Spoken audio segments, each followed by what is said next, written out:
ये भीलवाड़ा के स्वर्ण गंगा ज्वेलर्स हैं, जिन्हें एसजी ज्वेलर्स के नाम से भी जानते हैं। नेताजी सुभाष मार्केट में स्थित स्वर्ण गंगा ज्वेलर्स पर 100% BIS हॉलमार्क गोल्ड ज्वेलरी मिलती है।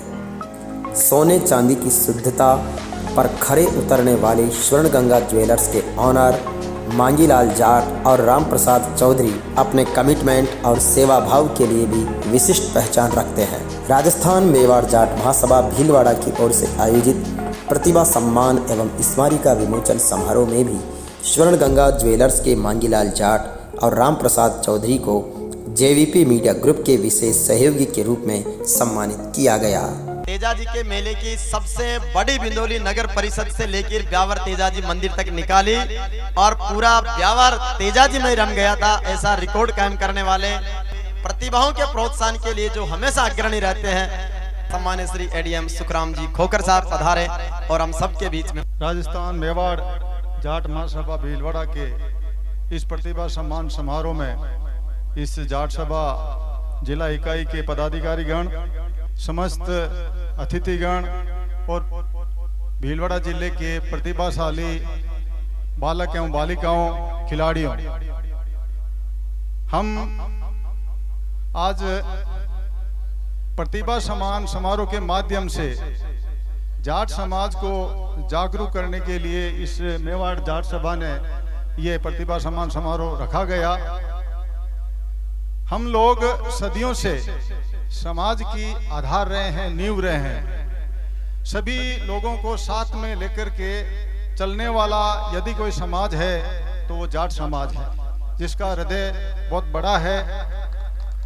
आप ये देखिए, आज तेजाजी के प्रेरणा में, उनके चरणों में यहाँ प्रतिभा सम्मान समारोह मनाया जा रहा है और इसके साथ में ही हमारी संस्कृति के अनुरूप रामदेव जी का भी यहाँ महिमा मंडन होता है।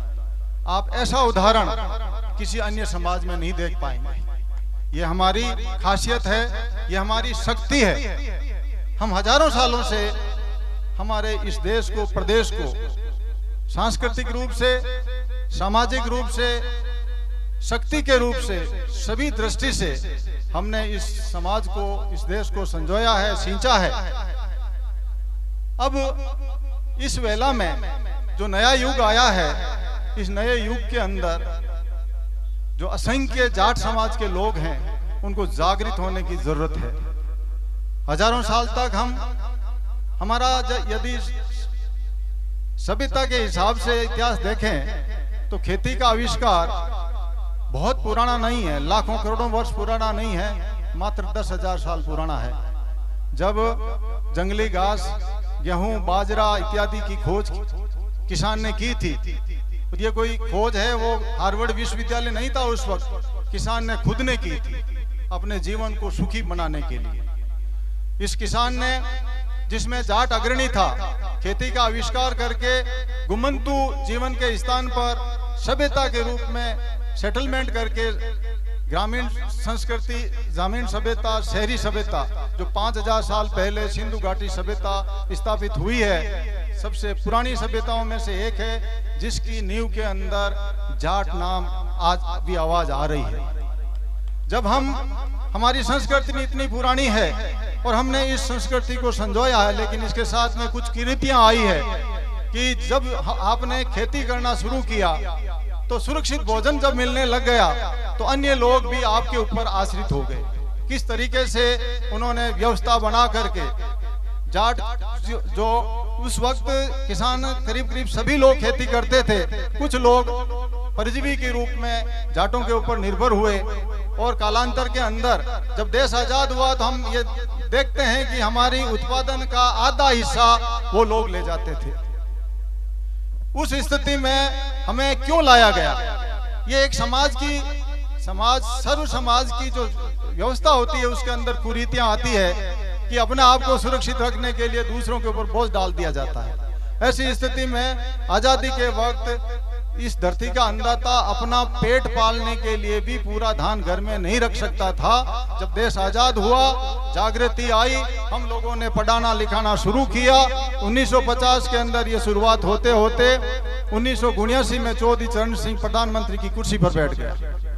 ये इस जागृति का ही कारण है।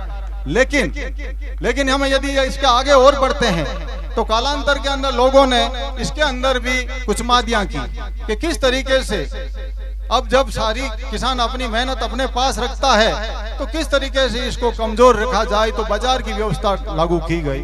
बाजार की व्यवस्था ऐसी निरंकुश व्यवस्था हुई कि आज किसान हरित क्रांति का सहारा लेते हुए भी आज अपना इस तरह का जीवन बिताने के लिए अभी भी सक्षम नहीं हुआ है। हमें इसके लिए ये जरूरी है कि हम व्यवसाय की तरफ जाएं, हम उद्योगों की तरफ जाएं, हम सेवा की तरफ जाएं। आज प्रजातंत्र है, प्रजातंत्र के अंदर सबसे बड़ा हमारा ये जो दायित्व है कि प्रजातंत्र के अंदर सरकार का हिस्सा हमारी जनसंख्या के अनुपात के अंदर हो। आज यदि हम हायर जुडिशरी की बात करते हैं, सर्वोच्च न्यायालय की बात करते हैं, आज किसान समाज का एक भी सुप्रीम कोर्ट के अंदर जज नहीं है। यदि हम जो उत्तरी भारत के किसान के जो ज्यादा जनसंख्या वाले राज्य हैं, उन राज्यों के हाईकोर्ट की बात करें तो शायद ही किसी हाईकोर्ट के अंदर कोई किसान प्रतिनिधित्व वाला कोई जज होगा, कोई चीफ जस्टिस नहीं है। ये चीज हमारे लिए विचारणीय है। यदि सत्ता के अंदर हमारी भागीदारी नहीं होगी तो हमारा हाल कभी भी सुधरने वाला नहीं है। और यदि हम सत्ता के अंदर हमारी भागीदारी सुनिश्चित करना चाहते हैं तो उसके लिए जरूरी है कि बच्चे बच्चियां पढ़े, मनन करे, विचार करे कि मुझे क्या करना है। क्या मैं उसी तरीके से जो हजारों सालों से जो रूटीन चलता आ रहा है उसी के अंदर ही मेरा जीवन पूरा कर लूं, या मुझे इस नए सिस्टम के अंदर मेरा कुछ अलग से मुकाम बनाना है। हम किसी भी दृष्टि से अन्य लोगों से पीछे नहीं हैं। आज यदि हम स्टेज पर आके देखते हैं तो ये जो लोग हैं, इनकी कद काठी, रंग रूप, सोच, मेरे ख्याल से ये संसार की सबसे सर्वोच्च भगवान की कृति है। ऐसी कृति कहीं नहीं है। ऐसे लोग इतने कद काठी, रंग रूप, शरीर, सौष्ठव और बुद्धिमानी और सर्व लोगों को साथ लेकर के चलने वाले हमारे जो बड़े बड़े महापुरुष हुए हैं, इन महापुरुषों ने हमारे को क्या संदेश दिया। आज हम तेजा जी की मूर्ति को अगर अवलोकन करते हैं तो इनके दो मुख्य चीजें आती है। एक तो ये सर्प देवता है और एक तेजा जी का भाला है। तेजा जी के भाला से तेजा जी ने क्या किया? कोई राजगद्दी के लिए तेजा जी ने भाला नहीं चलाया। तेजा जी ने भाला चलाया समाज की सबसे पिछड़ी कौम, किसान कौम या पशुपालक कौम, और उस कौम की भी कोई बहुत बड़ा ग्रुप नहीं, महिला, अबला, जिसकी गायें लोग ले गए लूट करके। उस वक्त तेजा जी ने, और तेजा जी का मुकाम देखिए कहाँ है वो अपने ससुराल के अंदर है। उस वक्त उन्होंने ये उदाहरण पेश किया कि मेरा दायित्व है मेरे समाज के अंदर जो पिछड़ा है, जो निर्बल है और जो निर्बल अबला महिला है, इसकी संपत्ति की रक्षा करना। तेजा जी ने उस वक्त निर्णय किया, उस लाछा गुजरी की गायों को लाने के लिए उन डाकुओं से लड़ाई की। उस लड़ाई के बीच में ये श्रम देवता आए और जो भी उस वक्त की घटना हुई, इसको तेजा जी को डसने के लिए उन्होंने कहा, जिद किया। तेजा जी ने वचन दिया कि मैं एक बहुत ही पवित्र काम के लिए जा रहा हूं, मुझे मेरे प्राणों की कोई भी परवाह नहीं है, लेकिन मुझे उस पिछड़ी अबला महिला के हक को जीता करके देना है, लौटा करके देना है। इसमें पिछड़ा वर्ग का सम्मान है, मेरे भारतवर्ष की महिला का सम्मान है। तेजा जी ने वो किया, उन डाकुओं से लड़ाई की, अबला महिला, पिछड़ी महिला की गायों को जीत करके वापस ला करके उसको सौंपा और अपने वचनों को पालना करने के लिए वो भूमि पर गए। सांप की भूमि पर गए। सांप ने कहा, सांप भी कोई दिव्य रूप में ही थे। उन्होंने जो परीक्षा ली थी उस परीक्षा में तेजा जी पास थे। उन्होंने तेजा जी को कहा कि मैं नहीं डसूंगा, लेकिन तेजा जी एक अबला और निर्बल और पिछड़े के हक की लड़ाई जीतने के साथ साथ समाज के अंदर, सर्व समाज के अंदर, देश के अंदर कानून व्यवस्था स्थापित करने के लिए सबसे बड़ी चीज क्या है? वचन है, कमिटमेंट है। किसी भी सिविलाइज सोसाइटी का जो मापदंड है वो उसके लोगों के कमिटमेंट के लेवल से मापा जाता है। आज यूरोप सिविलाइज्ड स्टेट क्यों कहलाता है, सिविलाइज्ड स्टेट वाला महाद्वीप क्यों कहलाता है? क्योंकि सबसे पहले कमिटमेंट का जो सम्मान है वो यूरोप के अंदर हुआ।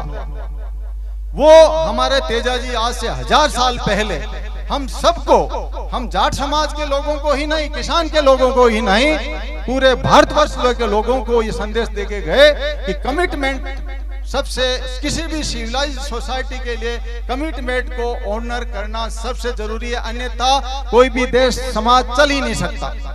वो तेजाजी ने उदाहरण पेश किया और आज तेजाजी का रूप पूछते हैं, उसमें उस कमिटमेंट को और वो जो निर्बल और पिछड़े वर्ग के हक की लड़ाई वाला रूप है उसको हम भूल जाते हैं और कालांतर के अंदर जो धार्मिक भावनाएं आ गई उसमें सिर्फ एक सर्व देवता और उस रूप के अंदर हम पूजने लगे हैं। हकीकत में हमें जो ज्ञान लेना है वो लेना है तेजाजी के उन आदेशों का, उन निर्देशों का, उन कार्यों का कि हमें कमिटमेंट से कभी नहीं मुकरना और हमें पिछड़े लोगों की रक्षा के लिए हमेशा आगे रहना। प्रिय किसान भाइयों, आज सबसे बड़ी चीज घुमानाराम जी ने कही थी शिक्षा के बारे में।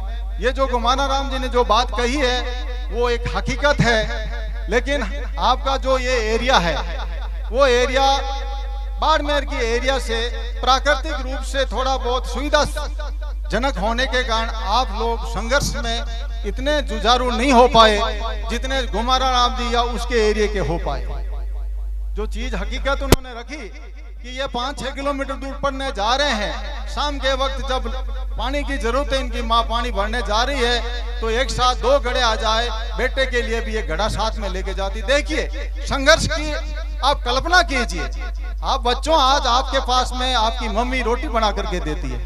हम जब छोटे पढ़ते थे, मैं छोटा था लेकिन मेरे से मैं 7वें नंबर का संतान हूँ मेरे माता पिता का, जो दूसरे नंबर के संतान थे। तो मेरे माता पिता जब खेत से लेट आते थे कातिरा के वक्त, तब तक वो शाम के वक्त ज्यादातर जाटों के घरों में खिचड़ा बनता था, वो खिचड़ा बना देते थे ताकि उनको आते वक्त अना खा करके सोने का आराम मिले। ये था इस सभ्यता के संघर्ष के अंदर साथ में कंधे से कंधे जुड़ करके चलना, और उसमें जो लाक्षागर में जलते हैं वही सूरमा निकलते हैं। आप देखिए घुमानाराम जी को, जिन्होंने वो संघर्ष किया, तो आज किस तरीके से आपके सामने एक प्रेरणा के स्रोत है। मैं तो आपको ये सलाह दूंगा, उन पेरेंट्स को सलाह दूंगा जिन्होंने आज इनके फोन नंबर नोट किए हैं कि यदि बच्चे को मोटिवेट कराना है तो घुमानाराम जी से समय समय पर, जब आपको लगे कि बच्चा बच्ची है वो पूरी अपना 100% नहीं दे रहे हैं, तो उनसे संपर्क कीजिए, गाइडेंस दीजिए और सारे बच्चे अपना 100% दीजिए। यदि आप अपना 100% दोगे तो आप अपने जीवन में सफल होगे। आपका सबसे बड़ा उद्देश्य सत्ता के अंदर, राजकीय नौकरी ही सत्ता का हिस्सा है, उसके अंदर आपकी हिस्सेदारी निश्चित करना।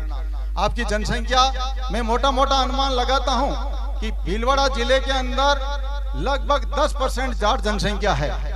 तो 10% राजकीय, चाहे वो मुंसिफ का जज हो या डिस्ट्रिक्ट का जज हो, कलेक्टर हो, एसपी हो या मास्टर हो या चपरासी हो, इनमें 10% हिस्सा आपका होना चाहिए। हो सकता है मास्टर और सिपाही में तो आपने ले लिया होगा, लेकिन ऊपरवाली में आप अभी तक नहीं ले पाए। जब तक आप ऊपरवाली में नहीं ले पाओगे तो आप इन गांव वालों के पास में साथ में अच्छा न्याय नहीं कर पाओगे। दूसरा, अन्य फील्ड देखिए, आप दिल्ली यूनिवर्सिटी जा रहे हैं, श्री राम मिरांडा कॉलेज जा रहे हैं, पूरा संसार आपके लिए खुला है। आप पूरे संसार के अंदर जाइए, अपनी छाप छोड़िए। यदि हम पूरे संसार में अगर ध्यान लगाते हैं तो सरदार पूरे संसार में फैल गया है, और वही लोग हैं जो आज से 500 साल हम में से ही अलग हुए हैं। तो आपके जेनेटिक के अंदर वो चीज है, आपके अंदर संघर्ष करने की, निडर होकर के आगे बढ़ने की क्षमता है। जागृति लाने की जरूरत है कि आप कुछ दृढ़ निश्चय करके आगे बढ़ो।